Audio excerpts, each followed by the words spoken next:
ಈ ವಿಡಿಯೋ ಮಾಡಿದ ಸರ್ ನೋಡ್ರಿ ಸ್ವಲ್ಪ ಮೇಲೆ ಕೊಡ್ರ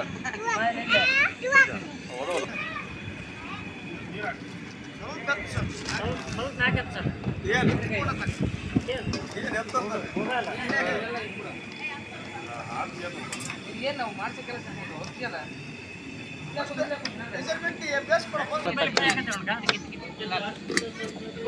ನೀರು ಹಾಕ್ಸೋಣ ನೀರು ನೀರು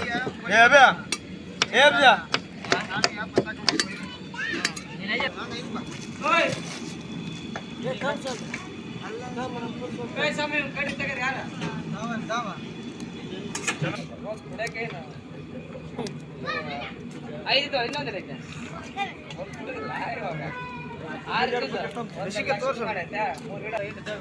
ಸುಮ್ಮನೆ ಮುಂದೋಡ್ ಬೈನಿ ಏನ್ ಮಾಡ್ತಾನೆ ಸಾಮಿ ಗ್ರಾಫಿಕ್ಸ್ ಮಾಡ್ತೀವಿ ಅವಷ್ಟ ಗ್ರಾಫಿಕ್ಸ್